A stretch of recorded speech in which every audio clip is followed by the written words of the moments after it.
ఇక టీటీడీ మాజీ ఈవో ధర్మారెడ్డి పైన ప్రశ్నలు కురిపించారు పవన్ కళ్యాణ్. లడ్డు వ్యవహారం బయటకు వచ్చినప్పటి నుంచి ధర్మారెడ్డి కనిపించట్లేదన్నారు. ఆయన ఎక్కడికి వెళ్లారో తెలియలేదని చెప్పారు. తిరుమలలో ఇష్టానుసారం వ్యవహరించారని, ఆధ్యాత్మిక ప్రాంతాన్ని పర్యాటక ప్రాంతంగా మార్చేశారని మండిపడ్డారు.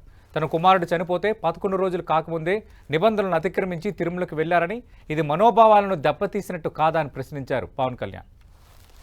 అసలు ఈవో ధర్మారెడ్డి గారు ఆ మనిషి గాయం, ఈ రోజు దాకా లేడు. ఆయన ఈ రోజు దాకా మళ్ళీ కనిపించలా.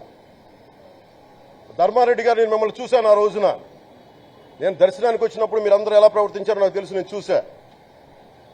తిరుమలని ఇష్టారాజ్యంగా చేశారు, అది వ్యాపార కేంద్రంగా చేశారు, ఆధ్యాత్మిక కేంద్రం నుంచి పర్యాటక కేంద్రంగా చేశారు. అది ఇదే మీరు మక్కాకి వెళ్తే ఇలాగే ప్రవర్తిస్తారా? మీరు ఒకసారి మక్కాను చూసి నేర్చుకోండి.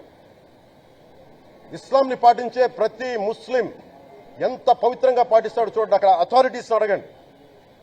ఒక చిన్నపాటి మస్జిద్కి వెళ్తే ఎంత పవిత్రంగా చూసుకుంటారో చూడండి. ధర్మారెడ్డి గారు మీరు హిందువులా? మీ ఇష్టానికి మీరు చేసేసుకుంటారా?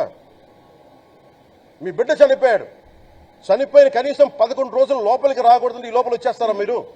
మేము మర్చిపోయాం అనుకుంటున్నారా? ఆగమ శాస్త్రం చెప్పింది మీకు ఇదేనా? అంటే గవర్నమెంట్ ఉద్యోగులు అయితే ప్రభుత్వం నియమిస్తే మీ ఇష్టానికి చేసేసుకుంటారా?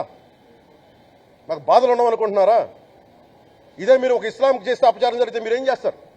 బయట రోడ్ల మీదకి వచ్చి మీరు కూర్చోబెట్టి దాన్ని పొలిటికలైజ్ చేస్తారు. మీరు పొలిటికలైజ్ చేస్తారు.